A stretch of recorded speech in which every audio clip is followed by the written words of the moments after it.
All right, next segment. We're going to biface this one here.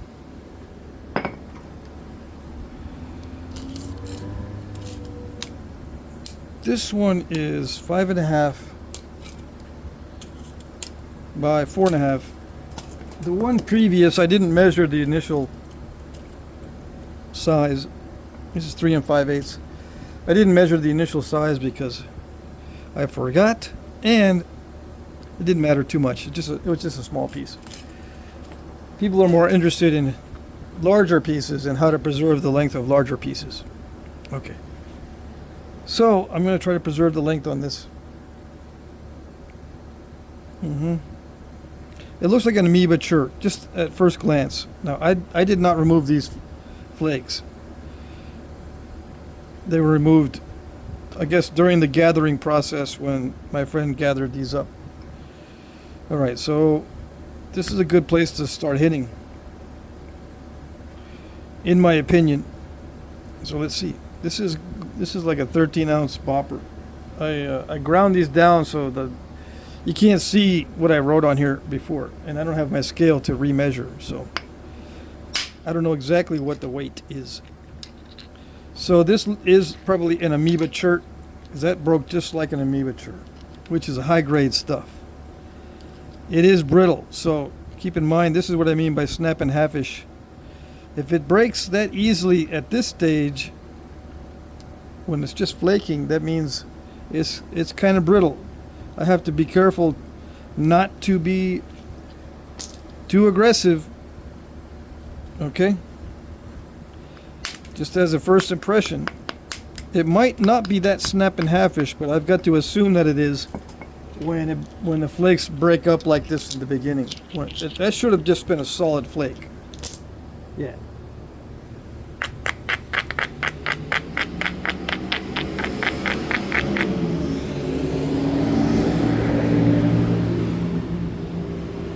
Alrighty, traffic noises.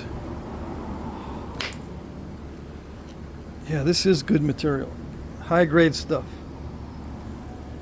Alright, so I cannot be goofing around too much with this.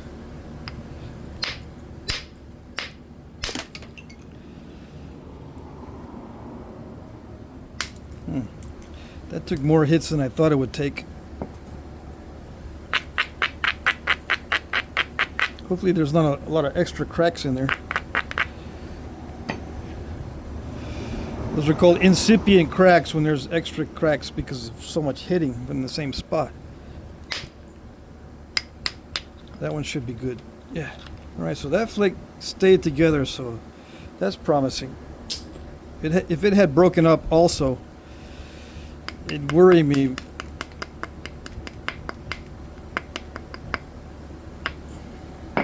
Because, you know, if it breaks up easy, the approach is not to make it too thin. And people hate that. They want to see how to thin it down. So that's a good flake too. A little bit curved. That's all right. Now you can't do the impossible. You know, if it's going to be very, very snap and halfish, I'm not going to be able to thin it down and hope for success. You know, I'm not going to be able to thin it down a lot and hope for success. You know, it'd be foolish of me to think that I'm going to be very successful at thinning it down when I'm noticing that it's snapping easily. Alright? I might push the limit like I do on some videos. But with material that I pay for, I'm not going to risk it a lot. I've paid for this material, so it's better to have a thick point than a thin, broken one. Yeah, much better. Ooh, that's a nice flake. But that's skinned right off the cortex, which a lot of times is the best material. So yeah, that didn't break up. That was awesome.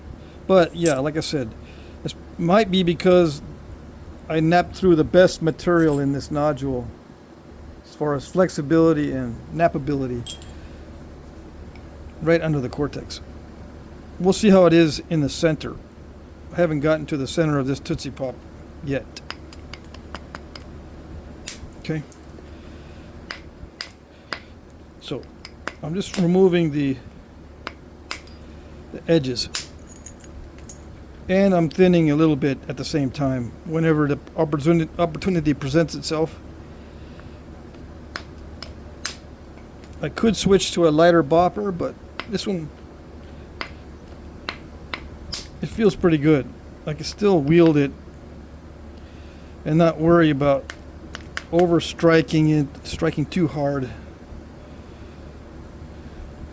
I can still wield it without worrying about that too much. Alright, so this is I gotta make a decision on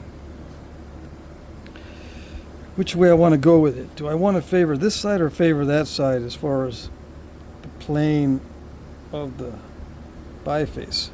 See, I could favor this center line where it ends here.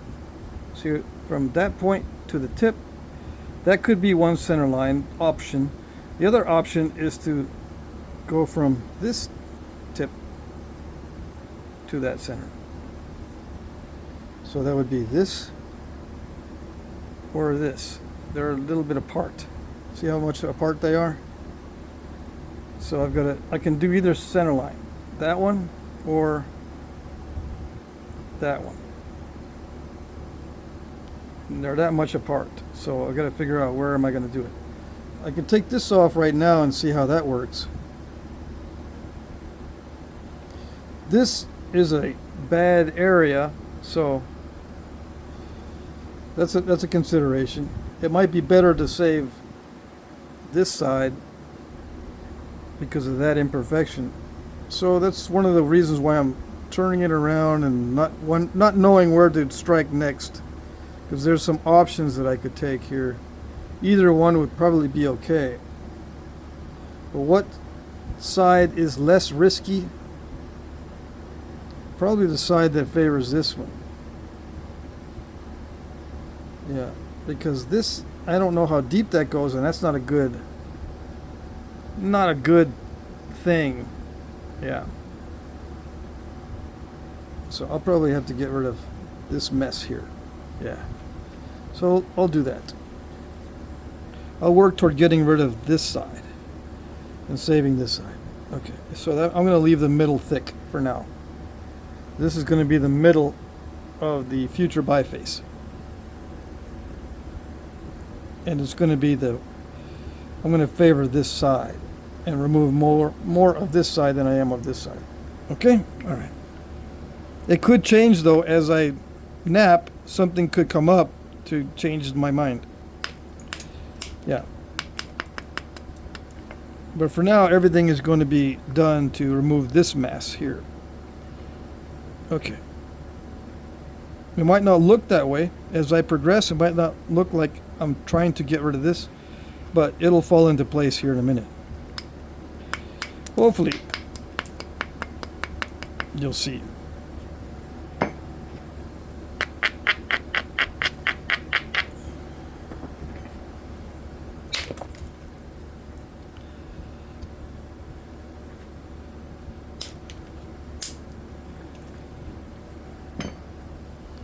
Okay, so sometimes I won't explain it, and that's because I'm trying to concentrate.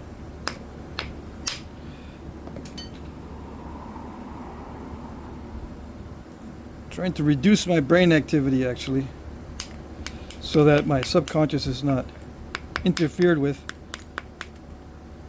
by too much thinking.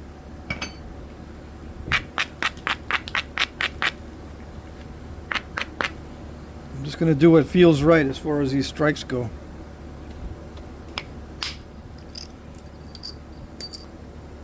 I am going to preserve this side, but I needed to remove that to thin this base down, and also to move this edge this way so I can take off a big chunk.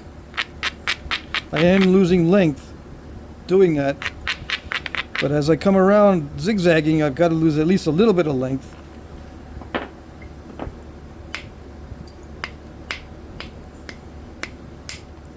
There we go. I'm just dropping that down so it's easier to remove a flake. I gotta remove a bunch of this mess. We'll see how far. I don't know how far this is gonna go. If I were to predict, you know, in a perfect world, it would take this whole big mass off, but we don't know. Which means it's a very hard hit. I could also take this one off first, so that this hit doesn't have to be as hard to remove a bunch of material. I might do that.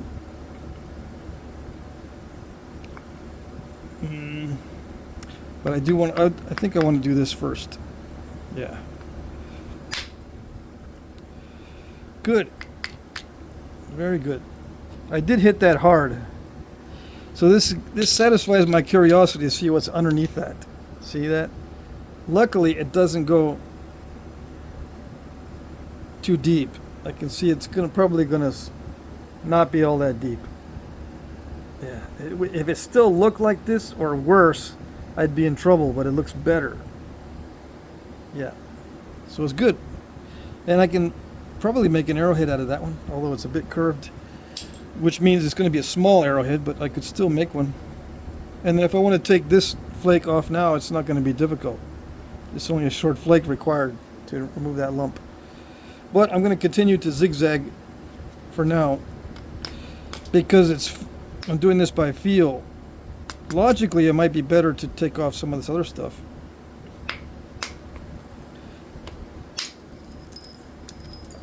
Yeah, easy peasy, but I'm going to continue to zigzag.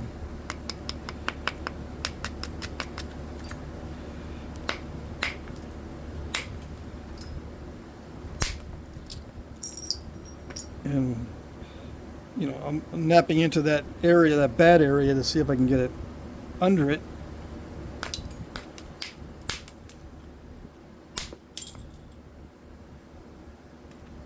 Looks like I am going to be able to get under it. Okay, that's good. So we're closing in on the biface.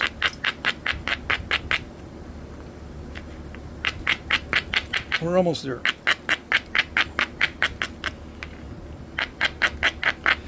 This next series of flakes should take care of a lot of the big lumps. But I have 2 points.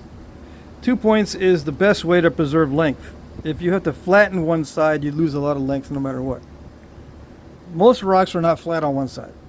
Most rocks will have a kind of a rounded part on each end where you measure where it's the longest.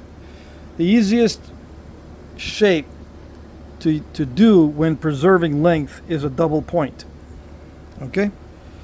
All right, so that's probably what this is going to end up as. If I want to preserve the length, make one with a double point. It could be a pointed stem. It doesn't have to be a leaf-shaped blade. It could be. You could have barbs on it with a pointed stem. Okay, just so you know. Just because I said double point doesn't mean that it has 2 points only and just the blade.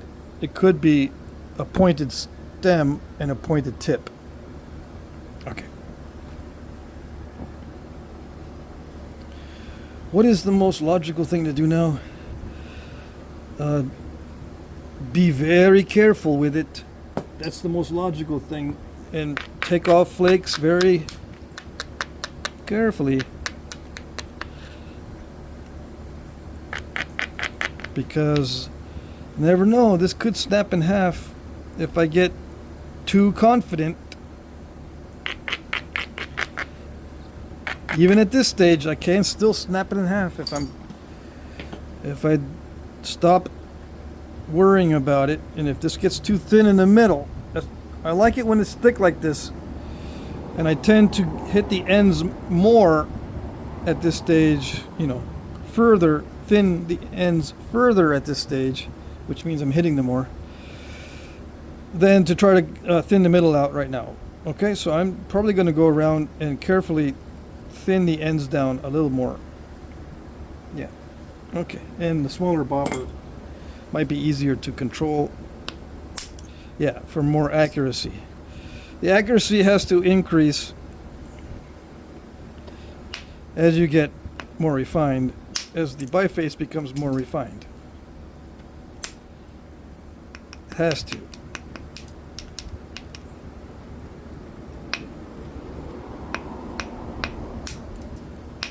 You can be very accurate in the beginning stages too, but it has to become more refined or more accurate.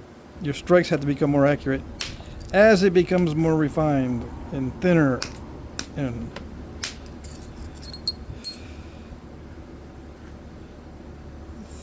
bifacial, without step fractures and all kinds of mess and no overshots.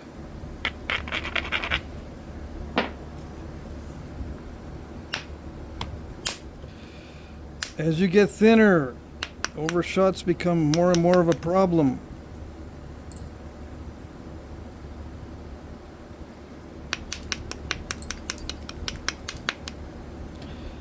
As you get thinner and more narrow, I should say. But it just goes hand in hand. You're going to get more narrow as you get thinner.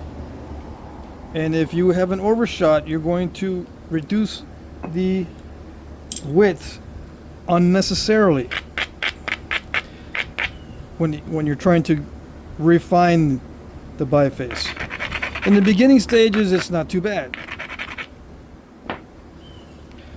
But at the stage where you need to be careful, overshots can be wasteful. Very wasteful. That's a good flake. Don't need to do much to that to get an arrowhead out of it, even though it is going to be small. Alright, so I think I've thinned the ends down enough by feel. It feels like I did. Maybe a little bit more. Let's see. Yeah, that's not a bad flake. It is an amoeba chert, so it's high grade stuff. It does show mistakes easily. It shows good flakes easily, and they terminate well. Look at that. But it also shows mistakes easily. If I end up crushing or making a step fracture like that, they show up very well also. Okay, on high grade material. High grade material is nice to work with, but it also shows your defects very well.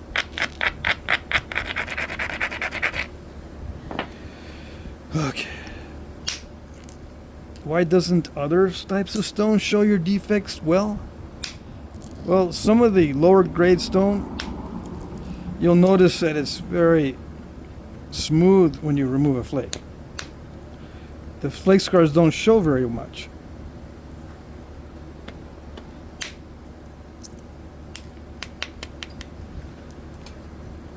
That's one indication that it's a lower grade, very tough material.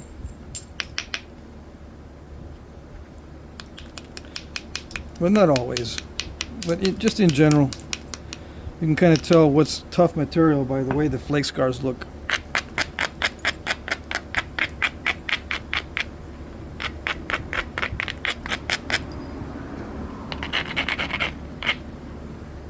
Alright, now I'm going to start thinning out the middle. I think the ends are thin enough. Yeah. Okay. So I'm just going to sneak up on it a little bit first.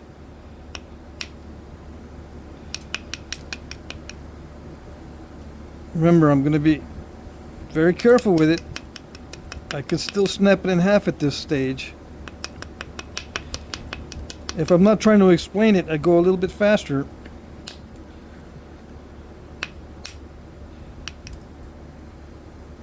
So you're not seeing exactly how I nap it without explaining it. You're not seeing exactly how I nap in a natural state, so to speak. You're seeing how I nap while explaining.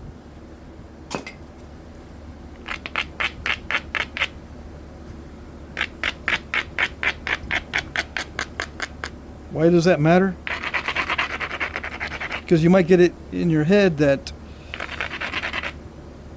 this is possibly a way that it was made in the past, with this slow, methodical kind of I don't know, holding back a little bit type of approach. Yeah, it might be that way, but it probably wasn't, because they didn't have to explain what they're doing on video. Maybe they had to explain it to somebody else. Yeah, but it's a little bit different in person too, because you can see better in person everything, so you don't need to explain as much. That's one possibility. All right, so let's see. See, in the video, you can't. There's some things you can't see. Like when I say I hit really hard, that helps you, because you can't see how hard I'm hitting really. As an example, there are other things too that you can't get from the video, but whereas you could get it from one-on-one by looking. Okay.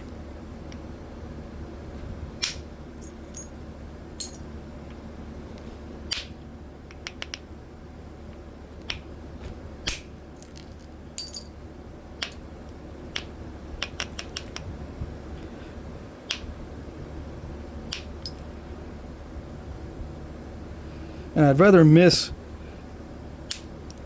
than hit with the first strike and make a mistake. You'll see me do that a lot. You see me miss, and that's on purpose in most cases. If I only need to hit just the very edge to get just a little flake to be removed, I'll sneak up on it.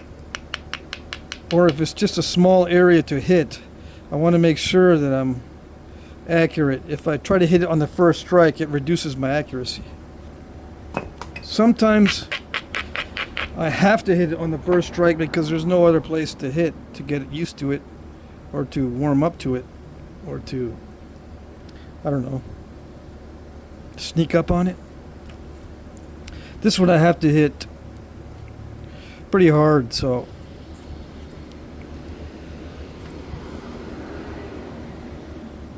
and with a big striking area, so it's not really a type that I sneak up on. Okay, so I had to make sure that I was ready for that one. I like to take off these large flakes like that. Why do I like to? Because they come in handy. Knowing how to remove a large flake comes in handy a lot. So whenever I have a chance to practice removing a large flake, I do it.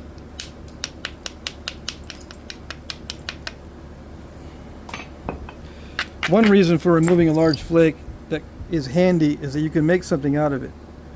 It doesn't need to be, crud flakes.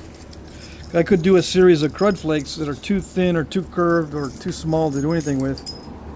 If I take a big flake off, I can still make something out of it, even at this stage, where usually the flakes are crud flakes or small flakes, not very useful. Okay.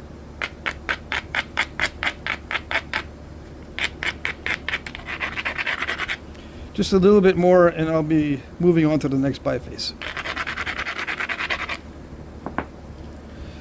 Just a little bit more.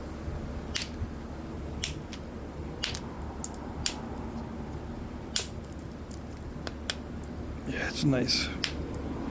High grade stuff.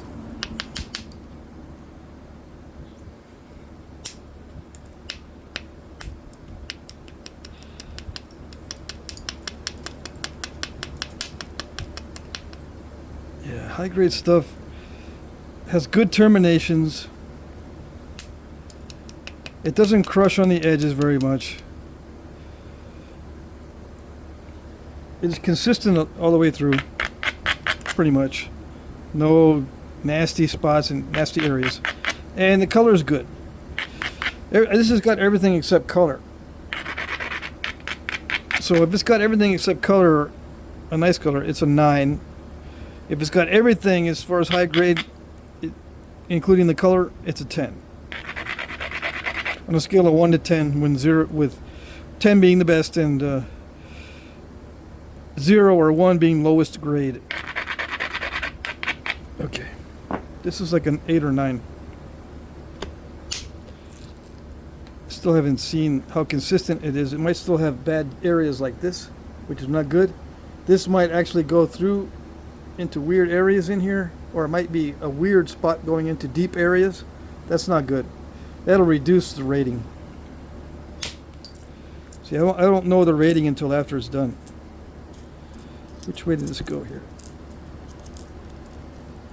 Is that it?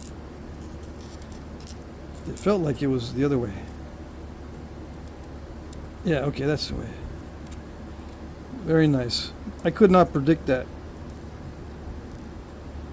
I don't think there'd be a way for me to predict that particular flake. I just wanted to get that lump off here. I didn't know it was going to go that far. So yeah, that's pretty good. Pretty decent.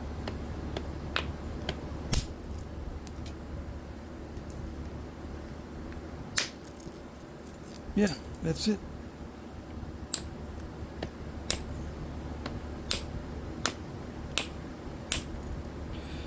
Yeah, I can prepare the edges better.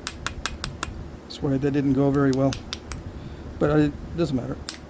It's very wide still right there. There it is. Yeah, that's good enough. Alright, so everything else can be done with indirect percussion as far as thinning. I don't need the bopper to do the thinning flakes. Okay, so that's biface number 2. On to the next segment.